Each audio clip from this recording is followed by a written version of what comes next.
Hello, my name is Daniel Valadez, and I'm working alongside Michelle Encinas. This is our final archaeology project. Michelle's going to start us off. We start off with the Copán, Honduras. We chose this because of its history, culture, and natural attractions. The first thing we start off with is its history. This site has been around for a long time and has been discovered in 1570 by Diego Garcia de Palacio. Copán is one of the most important sites of the Maya civilization. And a little bit about its culture is that it consisted of central stone temples, different type of temples, and even a courtyard, which is where residential specifically played pok-tapok. And they had other natural attractions, as you can see in the picture, in the two pictures provided. A bird park, which now looks a bit more different, but in that picture is how it used to look like. And then on the left side we have I believe is one of the temples. On the next slide we have who has worked at the site and when. In 1500 BC was the first evidence of the Copán Valley. In 1570, Diego Garcia de Palacio is when he discovered the Maya site of Copán. And it brings us back to 427 AD, in which the Maya leader started their dynasty of 16 rulers, and those 16 rulers transformed the Copán into one of the greatest Maya cities during the classic Maya period. We also have an archaeologist named David Sedat, who also would teach others about the Copán history, and he felt very strong about this. Next, we have the artifacts, which on the upper right side, the left side would be back in 1843 how it looked like, and then on the right side would be 2013 when the picture was taken. On the lower right side, I have two small pictures together, and on the left side it would be back 2013 by Stella. And on the right side, it was by Frederick Catherwood, and it was an illustration of how the artifact looked like. On the lower left side, we have two pictures again, but on the left side, it's by Catherwood, illustrated in 1844. On the right side, it was a photo taken in 2013 of how it looked like. In which the upper left side, we have that picture looks similar to the upper right side, in which they are the same, but it's a two-headed serpent in which one side was the living side and the other was the dead. Starting off with when and where. The ruins of Copán are located in South/Central America and the country of Honduras.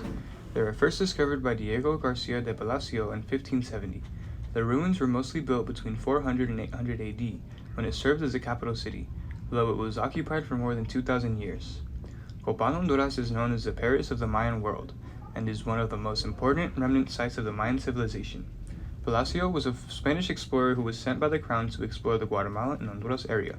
However, he was not a conquistador, due to the fact he interacted with the native people rather than conquered them. Copán was a powerful city that ruled a vast kingdom in the southern Maya region. However, it was abandoned at the beginning of the 9th century.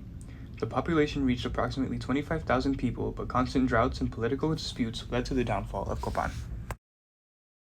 On to organization and architecture. The ruins of Copán offer many different types of architecture, including monuments, sculptures, and temples. They are separated into one main complex encircled by several smaller ones, such as the Las Sepulturas complex, which was used as a residential area. One of the most attractive structures of the ruins is a hieroglyphic staircase. It is the world's longest text from the Mayan civilization to date.